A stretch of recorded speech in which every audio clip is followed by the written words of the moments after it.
Buenas tardes con todos y todas. Gracias por acompañarnos en esta sesión. Mi nombre es Peter Cronkleton y soy científico del equipo de Paisajes Sostenibles y Medios de Vida de CIFOR ICRAD. La sesión de hoy pone sobre la mesa el tema de las perspectivas del género. Today's puts on the table the gender and the considerations of development, and specifically brings the voices of those who from Amazon and Brazil, Colombia and Peru are being part of these experiences with many lessons of information to consider. We want to greet the organizations that are collaborating with us in this session and the panel members and commentators. Before we start our roundtable, I will give the floor to Deborah Delgado, the Associate Professor from the Catholic University of Peru, a researcher on climate change, resources, natural resources, who will make a brief presentation about the topic that brought us here. Deborah, you're welcome. You have the floor. Thank you and good afternoon to everyone. While we mention these points, you will be able to see a message where I will present some pictures to illustrate my work.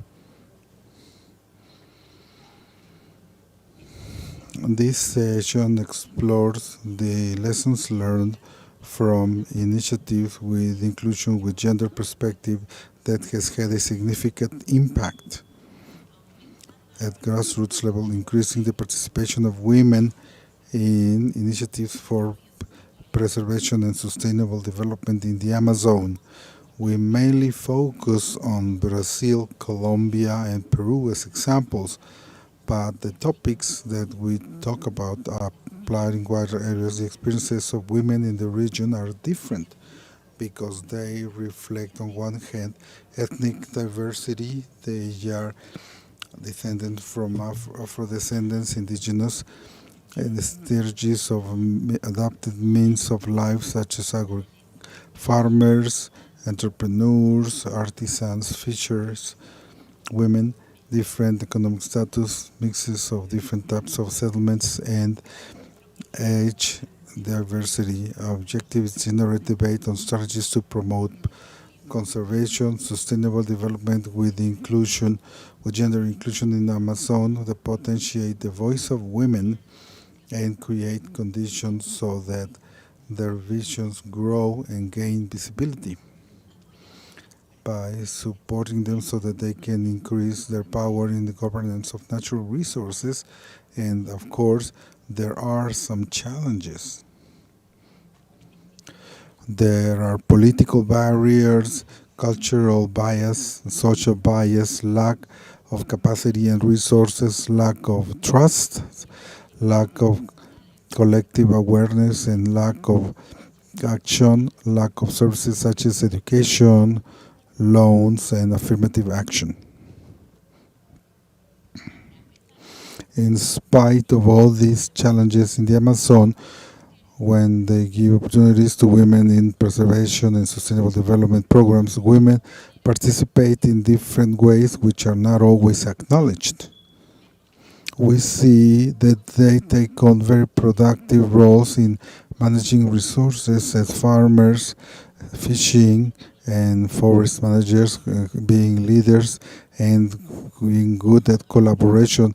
They innovate in economics by managing companies and preserving traditional knowledge and handicrafts. They have ambitious objectives such as the safety in ownership, secure better revenues, equity, food, solidarity. They leader. Very often they build resilient partnerships based on shared knowledge and strong relationships.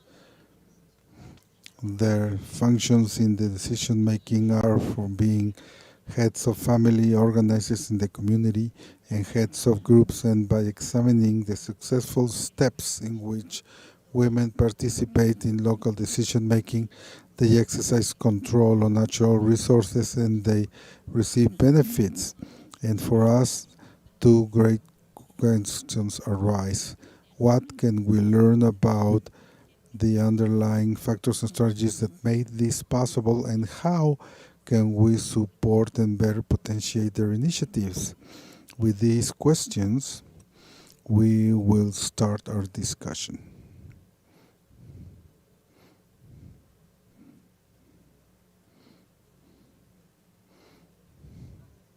Thank you, Deborah.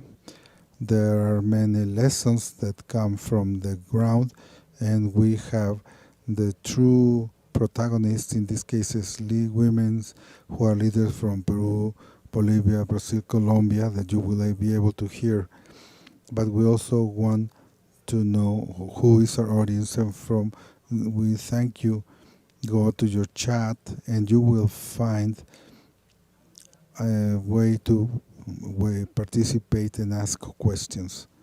So if you can please go into the chat, and the question is, in 2 or 3 words, could you tell us what is the key factor for an effective gender strategy in sustainable preservation and development? Please, we have 1 minute for you to answer this question and make your contributions.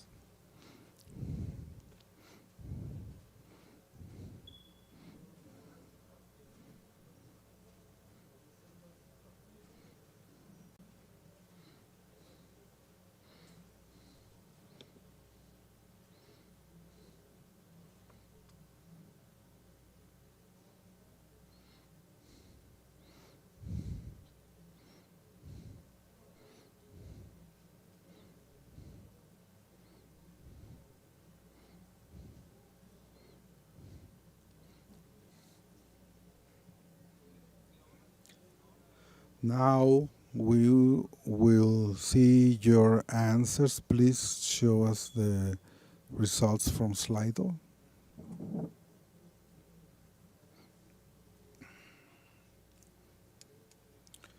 We will see a word cloud.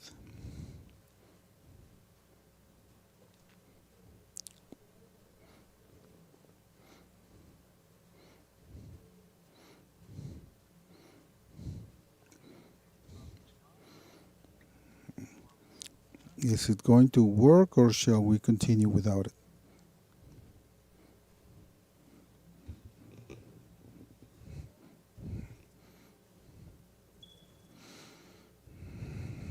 Rights, participation, empowerment. We have 3 answers, 3 main answers: rights, participation, empowerment. If there are any other answers that you want to provide, well, we can come back to this later. Let's continue with our roundtable. Now, I want to give the floor to Leon Terroso, a scientist from the team of Equity Gender from CIFOR and coordinator of the area for research on gender. She has ample experience in the use of multiplayer platforms where indigenous people participate, Afro-descendant communities, grassroots organizations. Her research is based on gender, ownership, collective rights, environmental governance, and socio-environmental conflicts, mainly in Latin America. You're welcome, Ileana, and you have the floor. Peter, thank you. Good afternoon, everyone. To me, it's a pleasure to moderate this roundtable where we will be able to share the perspectives from leaders who have contributed to the preservation generation of solutions that are inclusive. First, I will introduce our speakers today, and then we will go to a discussion with them. First, Maria La Paz from the municipality of Careiro, Brazil. She is well known as a key facilitator amongst the river communities of the Tupana River and the Secretary of the Environment of the Amazon, CEMAC, for the application of the agreements on fisheries. And we will be able to talk about this with her. We also have Heidi Pereira from Puerto Maldonado, Peru. She is the president of the Association of Brazil Nuts from the region. She is an entrepreneur, and her leadership has been key in strengthening her association. We also have Maria Alexandre and Marcos Alexandre, mother and son, who are with us from Careiro, Brazil, and they are members of the association Tsume La Floresta, a sustainable entrepreneurship that has beautiful pieces based on vegetable products. And finally, we will have Erika Gajarba, a young researcher from Colombia, member of the Association for the Sustainable Development of the Amazon Pearl Avispa and the co-founder of Juradipa, the youth Roots of Dignity. She's also a technician in the Amazon Institute of Amazonic Research, SICH. Each one of them will have 3 minutes to answer 2 questions. We know that it's very limited space, but we hope that we will be able to identify some challenges and strategies from these experiences. First, I give the floor to Maria Da Paz and ask Maria, what have been the most important actions that have contributed to the success of the fisheries agreements of the Tupana River, and remind the listeners that we will have some presentations in Portuguese. In the lower part, you can listen to the interpretation. Maria La Paz, could you start your presentation? Good afternoon, everyone. It's a pleasure to be able to contribute to this conference. Our perspective in the Rio Tupana Fisheries Agreement was to mediate this work with the inhabitants and the importance of the fisheries agreement between the communities. I was a mediator of this process, the process of talking and convincing the inhabitants about the importance of having an agreement for fisheries in this very important river, which is the Tupana River. I was a mediator of the fisheries agreement before SEMA in this process, bringing together the strengths of women, of these women who know the river, they live from fishing, and only they can describe the importance of having this preservation or the protection of this environment, with which we have very promising sustainability for the future. And my role was being the mediator between the inhabitants and the Ministry of the Environment, which is SEMA.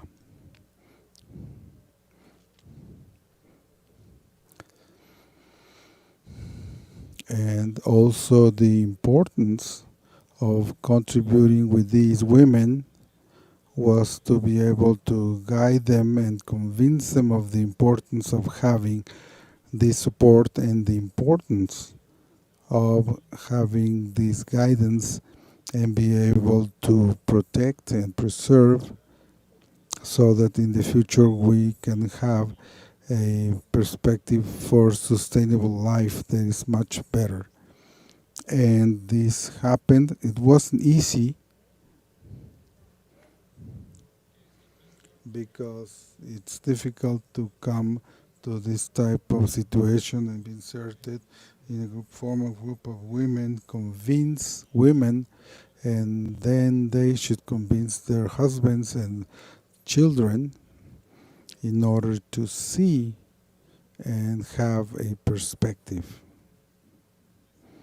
where it's important to have this support and be able to formalize it. So on June 18th, 2019, we started a discussion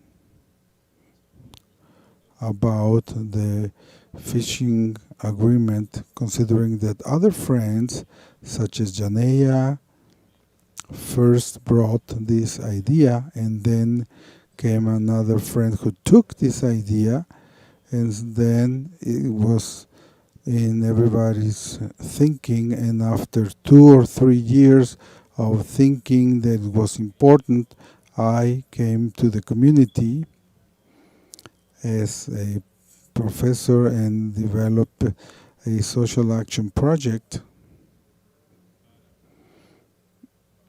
to be able to collect data from the traditional peoples regarding the importance of having support to protect our jungle and our rivers. And in this process, we started this discussion of struggle from home to home, inviting them to our first meeting, and afterwards concluding the whole process.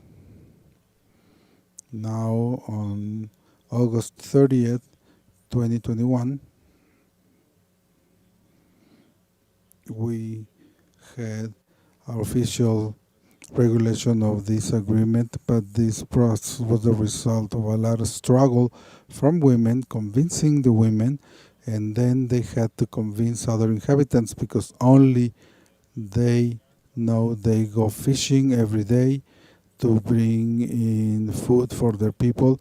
They are the only ones who know the importance of this kind of support. And when the rule, the standard came, the law came in, we were very excited, we were very happy, and that's what we were waiting for. And now this is the first step, I believe, that will lead to all this struggle of information and training on how we will provide follow-up to this support of this fishing agreement in the communities of the Tupana River.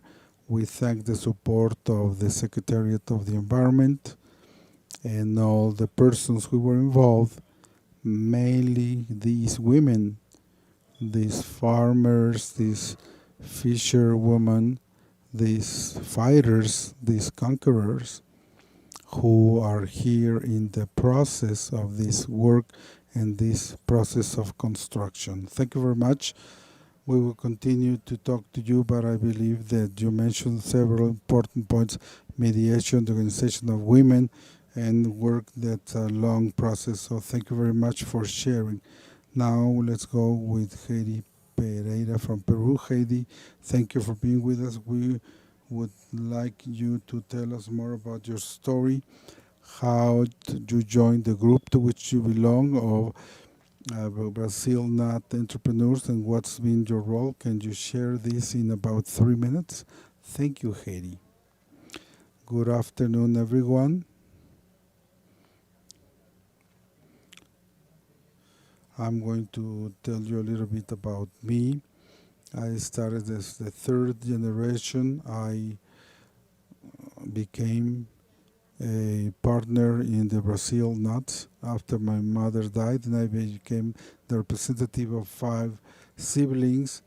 They decided to make me the representative because of the knowledge I had since I was very young, because I accompanied my mother in all the processes that had to do with Brazil nuts and giving permissions to be able to go and collect the product in the natural areas before belonging to a natural reserve area. In the middle of all of this, as a direct participant or as being a partner, I started leadership starting 2018, 2017.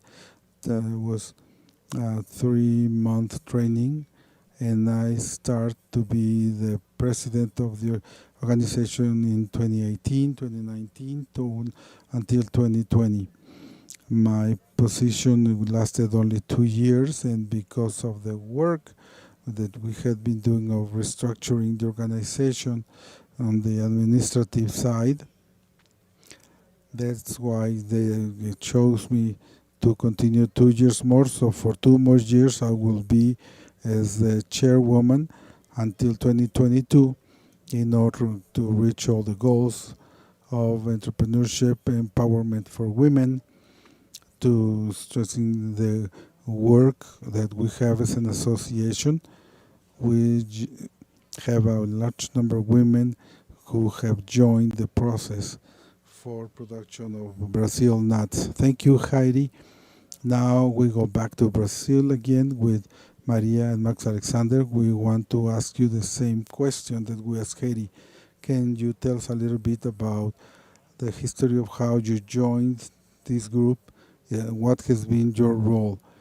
It's interesting that you are mother and son participating in this activity. You have the floor.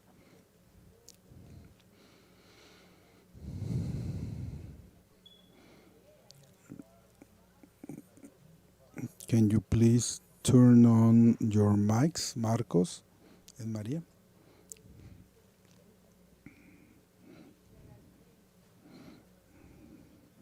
Good afternoon.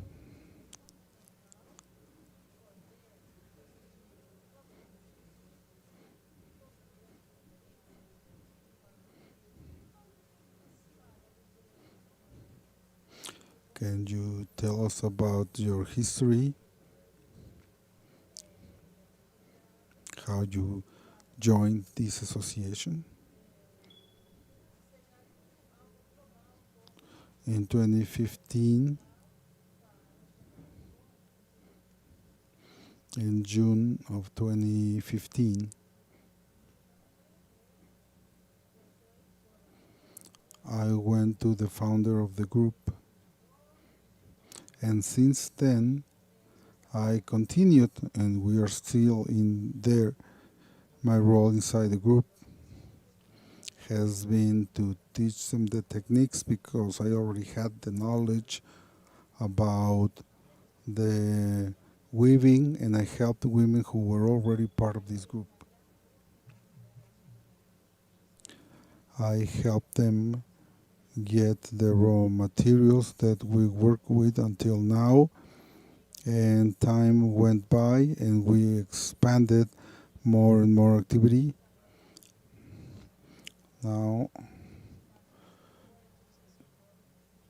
I'm the president of the group, and I work with other people, and some more women join the association, young women, young men, different people, and we continue to provide the same service, growing in the community where we live and in the nearby areas. We're also partners with other groups.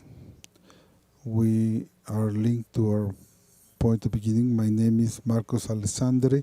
I'm the son of Maria Alessandri. I saw the need to join the group to help with marketing because some artists didn't know how to read or write, and I saw that I could help them, and so share the work that they were doing in the community. Thank you, Marcos and Maria. It's great pleasure to see how the family becomes together, how these participation spaces allow us to articulate not only women but also different members at the level of the community and the family. Now we will give the floor to Erika Fajardo. She is in Colombia. Erika, you're welcome. We asked the same question. Erika, can you tell us about your story, how you joined your group in Colombia, and what has been your role in the organization? You have the floor. Good afternoon. Thank you very much for this invitation.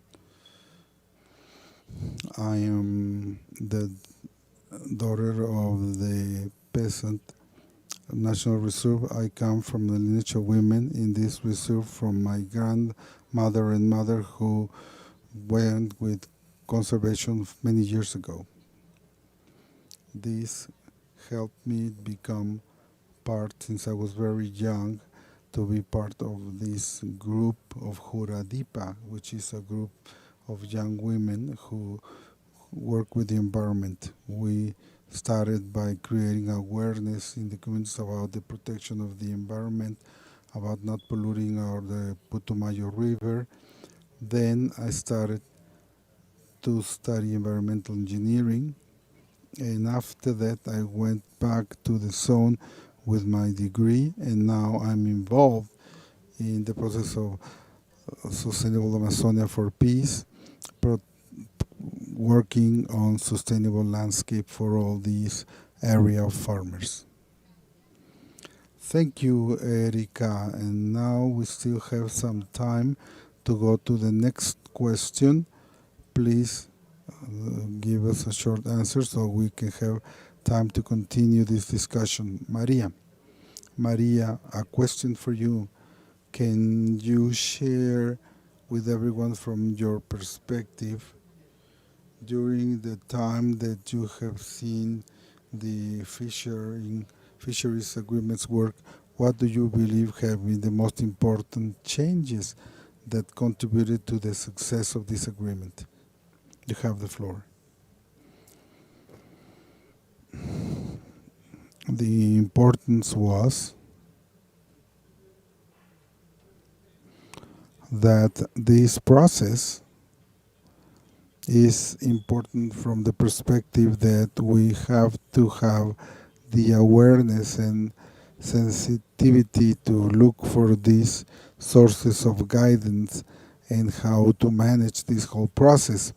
The importance of having some training on how to protect, how to guide, how to preserve. This is the importance of this support and of this rule that supports us and protects us and enables us to look for training as women and as entrepreneurs, as farming women. We may have the information and the training. As fisherwomen, how to be able to approach the situation of a person who is going to take your fish, which is your way of living. All this perspective includes how to include information and training. And we all need to have it, not only women, also the men. Thank you, Maria, for stressing the importance of training. It's very important. Now, I ask Heidi to please share from her perspective what have been the most important changes the work of the Brazil Nat in Madre de Dios. What would be your perspective? The most important thing that we've been able to do in the association of Brazil nut producers in our region, we have been able to be leaders and have acknowledgement nationally and internationally as a responsible organization that has worked hand in hand with nature, preserving all the resources and just doing a sustainable use of this product.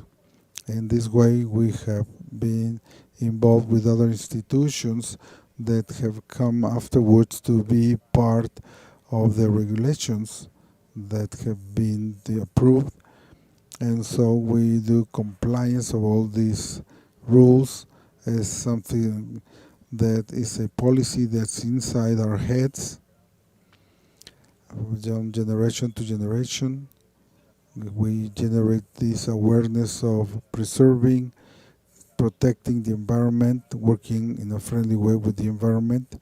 This way we do sustainable exploitation only of the Brazil nuts so that we can improve the quality of life of the producers of Brazil nuts, of all the families in our area. Heidi, thank you. Now we go to Max and Maria. Can you please share what are, from your perspectives, the most important changes that has allowed the success of the experience that you are a part of? You have the floor.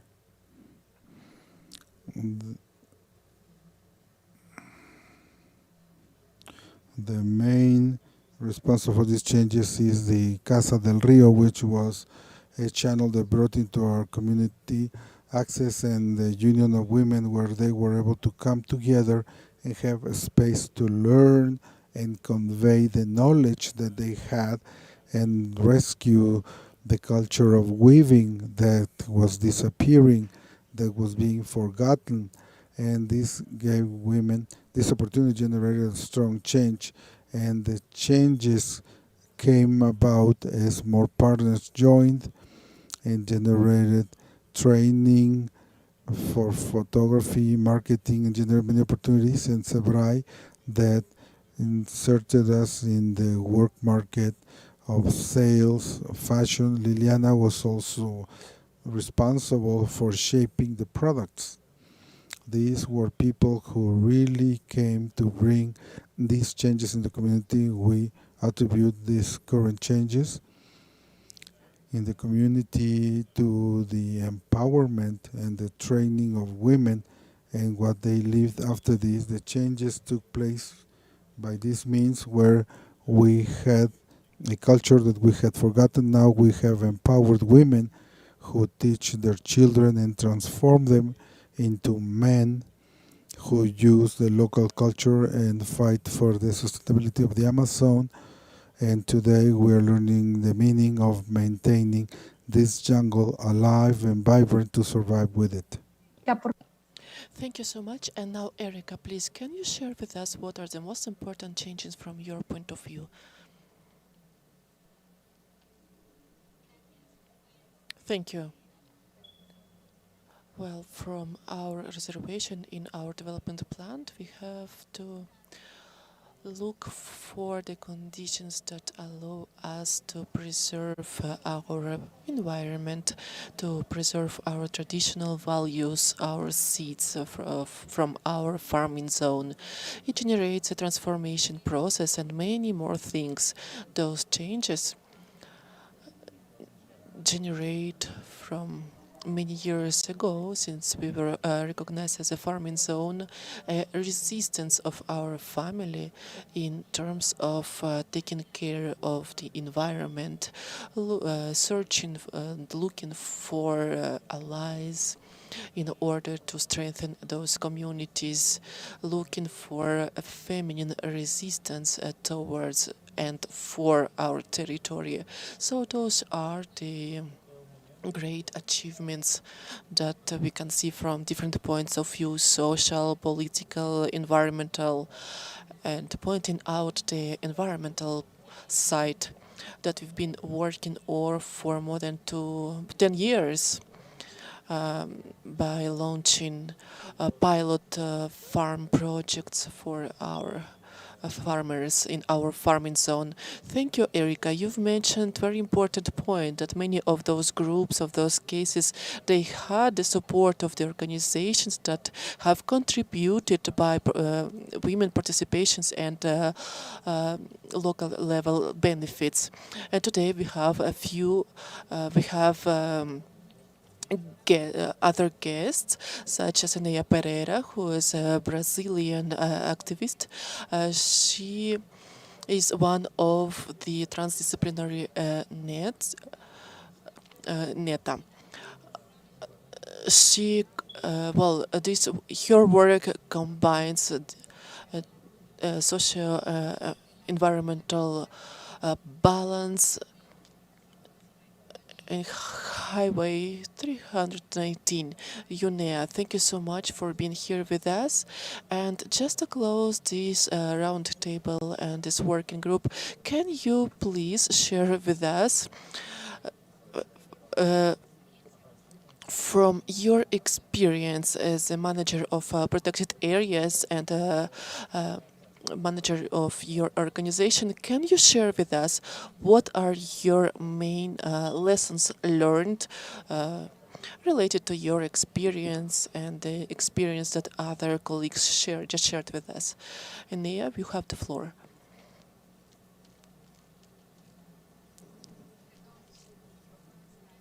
Sorry, your mic is muted.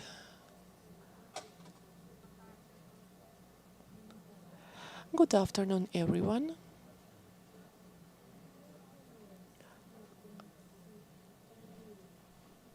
I believe that the main lesson learned during this process of conservation was the effort to observe within ourselves, within Amazonian region, in search of a solution. So, the participation of women in this process has been quite natural, because women have this capacity to connect with the environment. Naturally, women relate themselves with everyone that surrounds them in an environmental sense. In a process that we already known, one of regional studies scientist Dr. Shagin, she called this interaction virtual coupling. I include myself in this process. As Amazonian women, we relate ourselves to our environment. So, meanwhile, we understand the importance to preserve our surroundings. It allows us to do our conservation job. So within this net, we are doing the following. This is our focus: the women that understand their relations and the importance of the environment, and that has all the tools and resources in order to preserve and to take care of, this experience that we've seen in so many stories that my colleagues just shared with us: the Brazil nuts producers, fishers, and so on.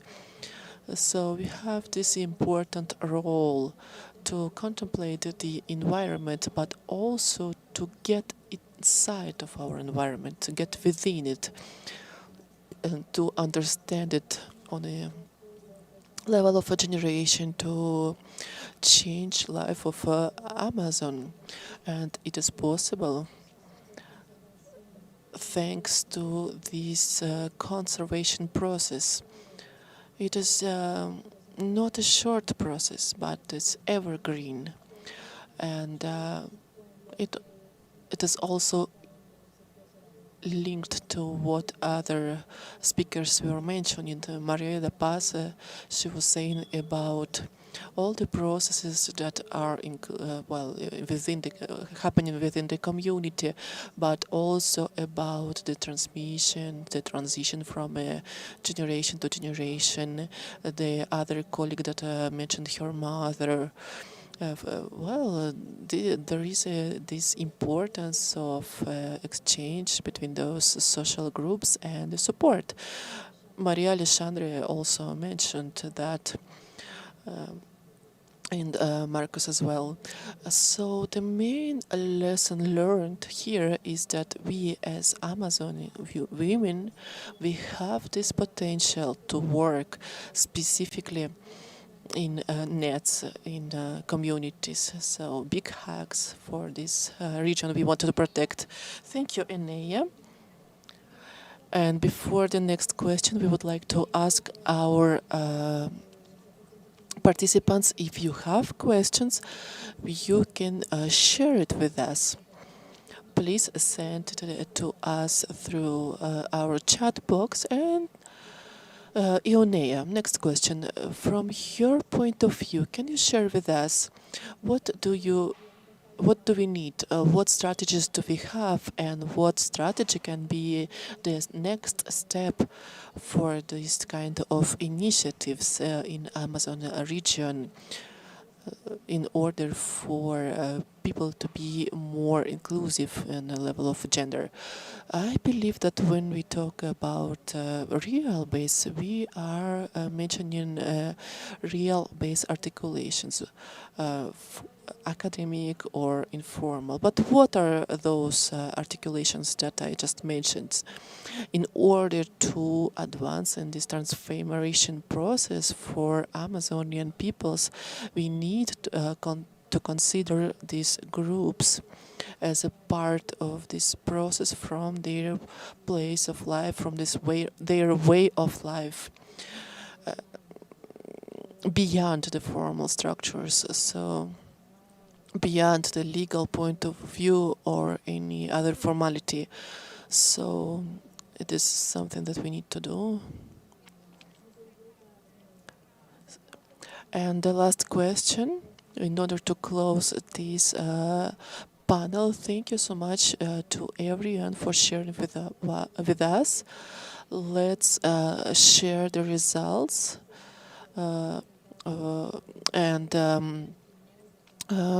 we thank our colleagues, Inea and other panelists.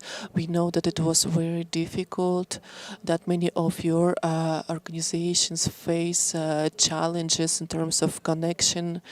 But here you can see that many of the answers that you shared about your key factors for a gender effective perspective is also related to the subjects that you mentioned, such as empowerment of women, of training, of leadership, organization strengthening, acknowledges of the human rights, the dialogue, the training and continuous education, the links, all those subjects that allow those organizations keep forward and to participate in the local initiatives. Doesn't matter their nationality, their origins. Their voices are heard and their experience and their initiatives are heard. Thank you so much for being with us. And now I want to give the floor to Peter once again. Peter, thank you, Ileana. Can we show, please, the word cloud? Yes. Now you can see the results. The results of Slido. As Ileana was saying, empowering, equality, participation, inclusivity, inclusion, empathy, rights, dialogue.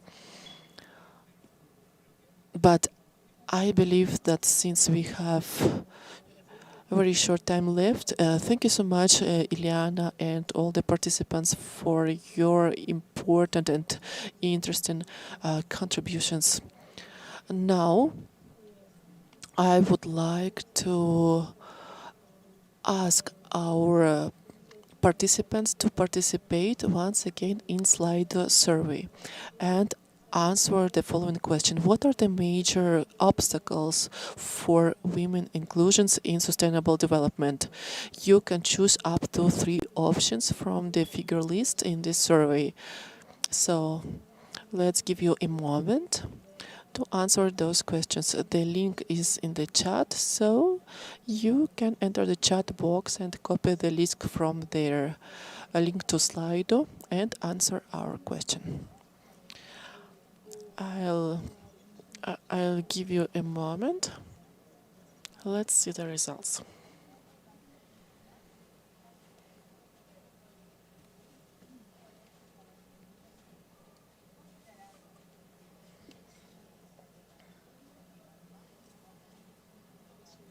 Let's see.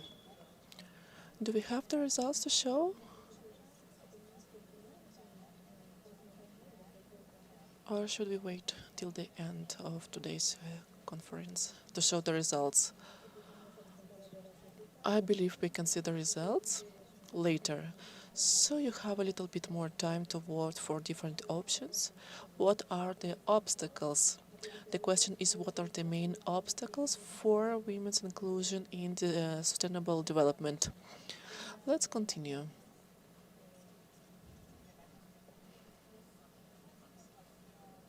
Oh, here are the results.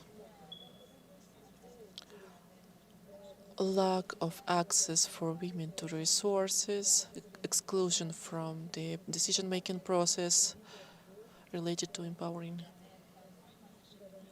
There are 2 that are most visible and are main for obstacles for our audience.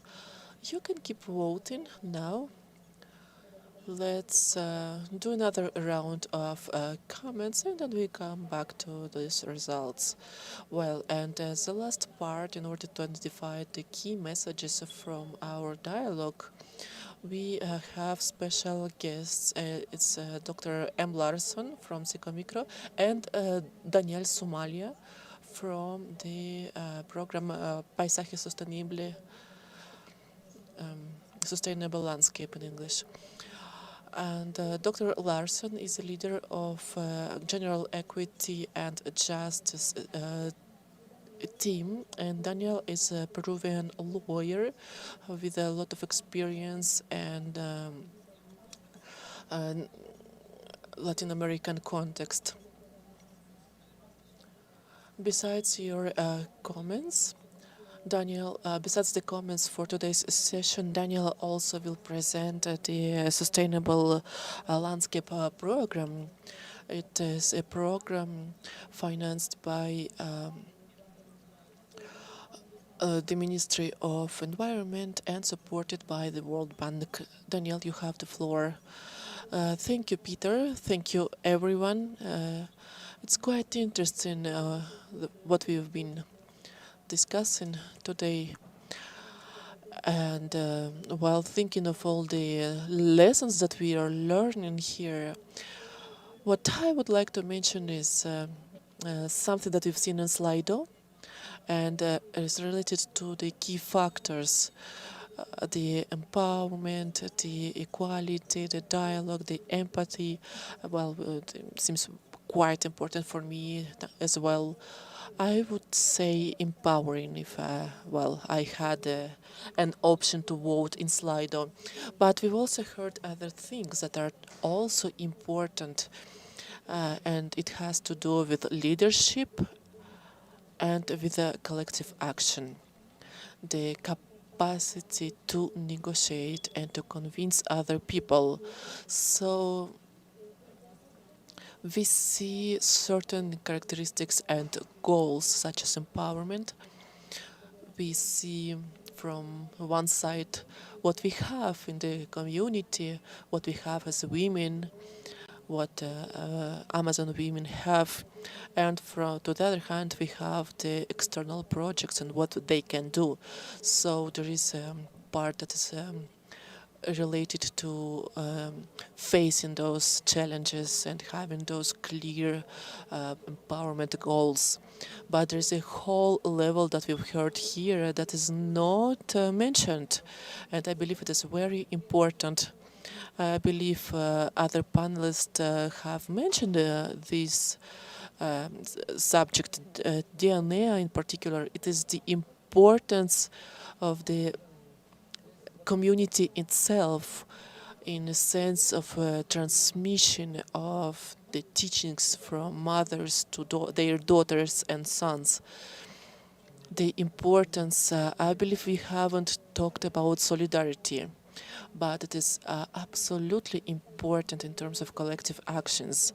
The women who are looking to support other women in the community, the allies that support the connections and links within the community and also beyond the community, for example, in the markets, and also the external projects that can I forgot the word that can be as a bridge. There can be bridging, and can be those opportunities with the resources they already have. So I'm just reading my notes and the words I wrote.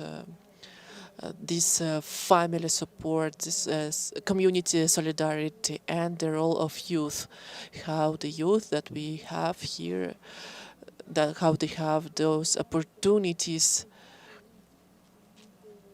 more than their parents, more than their fathers and mothers, to study abroad and to study outside the community, to come back with the knowledge and capacities they didn't have before, with the innovation and support, as Marcos was saying, the education and innovation I believe that the youth energy is very, very important for the future. I believe my 5 minutes are over, so now please, Daniel. Uh, Good afternoon, everyone. It's a great honor for me to represent Paisajes Sostenibles de Amazonia program. And I'm grateful to be able to share this space and to hear the experiences of the women and men. Thank you, GLF, the forum, for generating this exchange and in terms of the role of women in Amazon region. Let me tell you a little bit about this program. It is a regional program sponsored by GLF, and it is in charge of conservation and preservation in different Amazon regions. And this activity and improvement in within the protected areas, the indigenous areas, and other protected areas allows us to generate the benefits for the communities through the policies and intersectional policies for the sustainable development and on a community level and also on the level of collaboration with the government and other partners and stakeholders. So those countries such as Brazil, Colombia and Peru that form part of this program. We are about to launch new projects in 3 new countries, and besides that, besides Bolivia, besides Brasilia, Colombia and Peru, Bolivia, Guyana and Suriname will also join us in this program. And as well as multiple institutions and bodies of different levels, such as the World Bank, the GEF, the WWF, and our partner countries that participate with us with this in the implementation of this program. So it is not only a regional but also a national project. We work on gender perspective, sustainability issues, and so on the policies of gender equality in World Bank and WWF. As I've seen in the experiences that our panelists have shared today, I see that women and men and youth use their resources differently, and they react differently to the changes in those resources.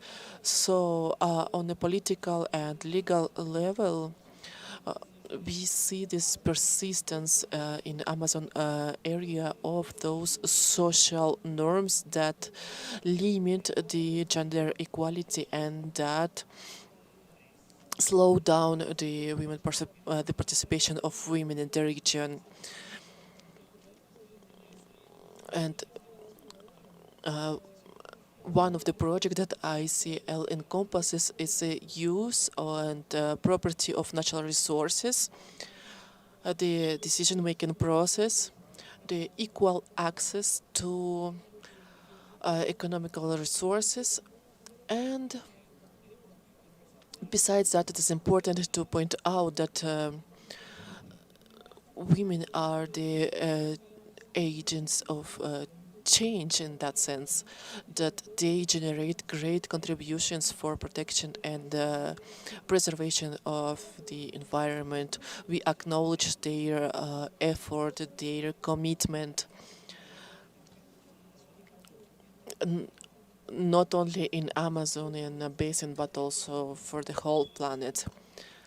And the solutions of women for sustainable development in Amazon area It's a joint effort of different international projects, Colombia, Peru, as we've heard in the previous presentations. So what we want to do is we want women to participate in this process and to enrich us with this participation, to enrich the approaches for ICL and for other spaces, to promote equal participation of men and women, and also other initiatives, regional initiatives. I know that the time is over, so I just want to thank our teams in Colombia, Peru, and Brazil, and national projects that I was coordinating with those countries, but mainly the effort of women and men that have been part of this study and that have participated quite actively despite of pandemic limitations, like such as ISL program and other national projects that they keep developing and creating. Thank you so much. Thank you, Danielle. And I would like to go back to our survey. Let's see the results. Can you show us the results, please?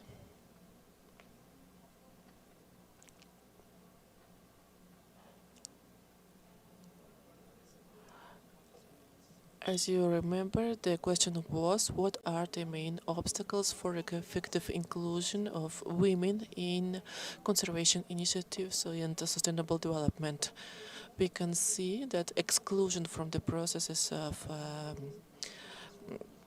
decision-making processes is the main obstacle for women, and in second place, the lack of access of women to the resources such as land, credit, information, and so on. And the last question for our panelists: what are your final notes on how to increase the participation of women? Please, just a few words. Let's begin with Maria da Paz. Can you answer briefly? What are your final notes on how to increase women participation in conservation initiatives and sustainable development? Maria da Paz, you have the floor.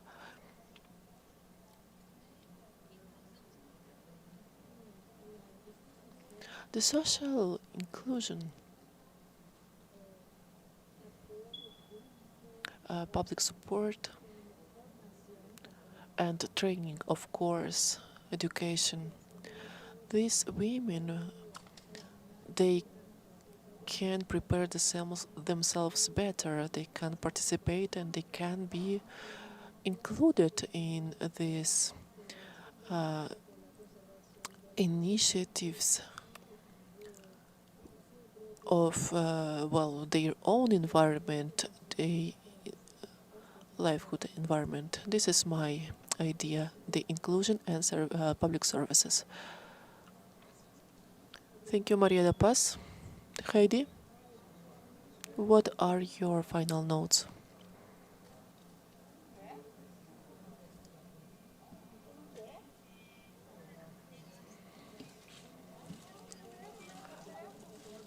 One of the way to include women more is the opportunity for women to manage,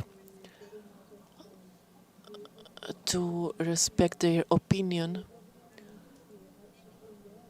and articulate in different institutions in order for each woman to have access to empowerment, to training, to company of other women, to participate in this initiative and to be able to transmit it to other women, to show them your capacities, to prove that we can achieve our goals, that we can work together, men and women, that we can build a social, associative, economic, and productive circle, and we can be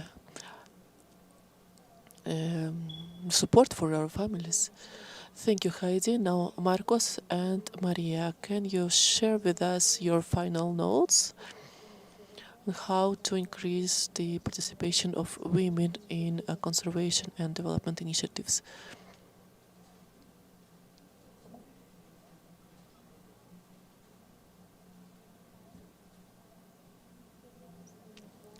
We can increase the access of women to training and education, so that they all could have the necessary tools to be able to make decisions.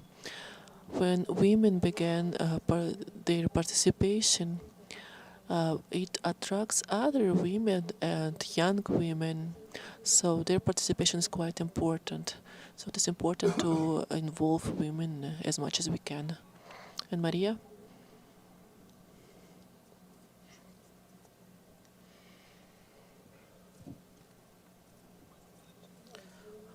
Well, let's continue. Erika, what are your final notes? What can we do in order to increase the participation of women in conservation and development initiatives? I consider that the most important initiative starts from women, from the woman itself, herself. Not only to invite other women, but also to trust that being a woman and being a leader is to have the voice and the capacity to face different situations, different players, and trust in herself as a woman and have achieved that peace and invite other women and strengthen those other women, showing them the way of leadership, and continue to teach and teach with love and compassion. Thank you, Erika. Bionea, what are your final thoughts about the challenge of increasing the participation of women in preservation and development?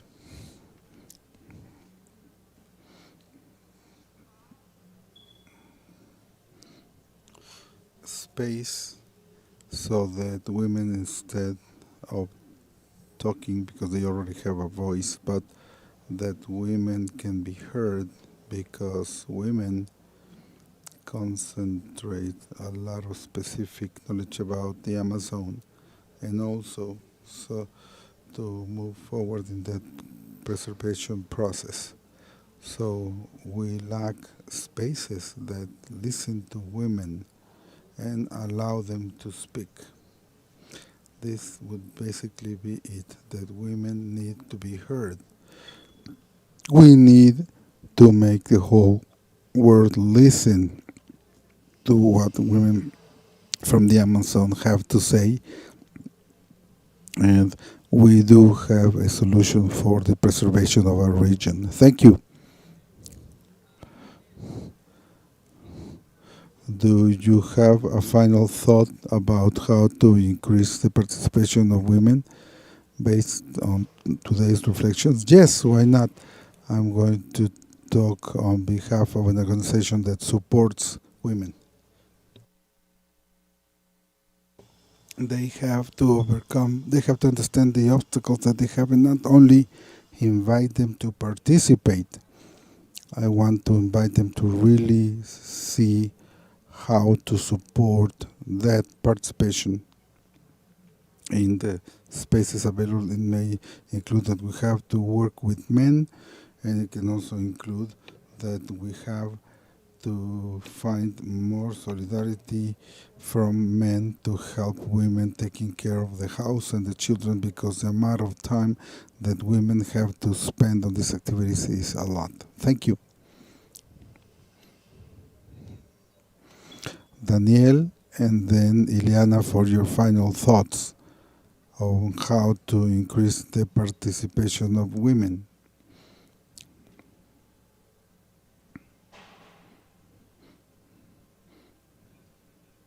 Thank you, Peter. I would like to follow the trend, and we heard the main words of the question about empathy.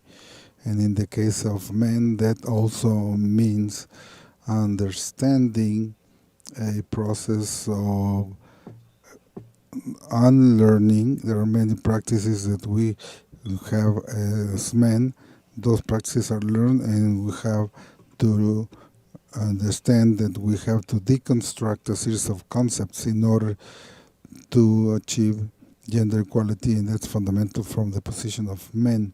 So I'm with Anna in what she mentioned. And another important perspective is to have an intercultural approach, stressing those realities of women, especially in the Amazon, Afro-descendant women, women with different knowledge, and to underscore that knowledge in their own words with the names they give to each resource in Amazon. That becomes part of that empathy to be able to better understand, and that their participation is as full as possible. Thank you.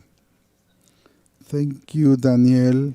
Ileana, what are your final thoughts after listening to all the panel members? Thank you, Peter. I took the participations of the different leaders who were with us, and the importance, and it all coincides with what Annie and Daniel mentioned, the importance of reviewing what are those barriers, those challenges that not only women face individually but also collectively. There are efforts in the Amazon to be able to be organized, to work, and we can come together to face collective challenges. And it's important to be aware of these organizations and know how we can support these organizations, how not only come to the table, sometimes it's not enough, and this was mentioned also by several speakers, the importance of training, be able to make sure that we strengthen the capacities and the quality of conditions. So it's important to take into account that it's not just one topic. The participation is not just a topic of making sure that somebody comes to the table, also considering that these women are also subjects of the law, and they have the right to be at the table and be in the discussion of topics such as conservation and sustainable development, because we're talking about their territories. And finally, mention the importance of going back to discussion about the barriers, see how any initiative, any project that we're going to develop at the level of preservation has to consider the means of sustainment and see that participation is translated into a benefit for these organizations and these women individually. The benefit could be not only tangible, but also in terms of access to opportunities, access to better means of representation. It's a challenge not only for women individually, collectively, but also for the organizations that accompany them in terms of be able to recover the importance of approaches to work with women, acknowledge the diversity of these groups, as was mentioned, working with indigenous women, with Afro-descendant women, with farmers. And this not only goes through these institutions that make research, but also goes through government agencies and other NGOs that have presence in the region. Thank you, Peter. Thank you, Ileana. I believe that we are about to finish our panel, if I'm not mistaken. So I want to thank our speakers, Anne and Daniel, but also the panel members, Maria La Paz, Erika Fajardo, Heidi Tejera, Marcos Alexander, Maria Alexandre, Dionea Ferreira.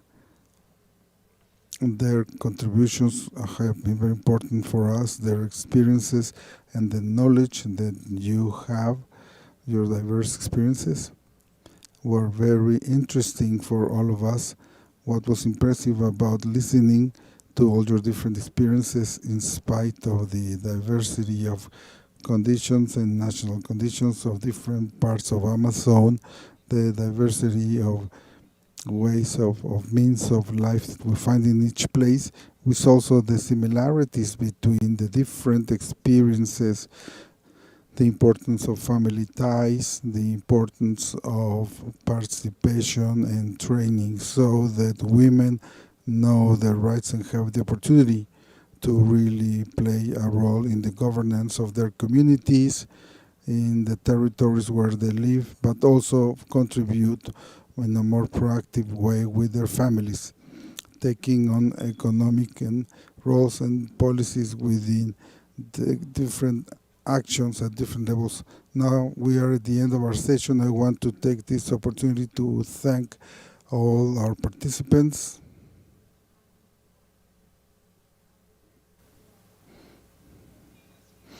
And both in the region and the whole world, also the team that made possible this session, people that you didn't see on screen, Marina, Pablo, Alvaro, Jolie, Suzette, Marjorie. Without these people, all this session would not have been possible. They are the persons who did much of the work to make possible this presentation. And you can find information and additional materials related with the gender topic following C4 eCraft online and in the social media. With this, I believe we have finished the panel. I believe that we came out with an extra 10 minutes. Thank you, everyone.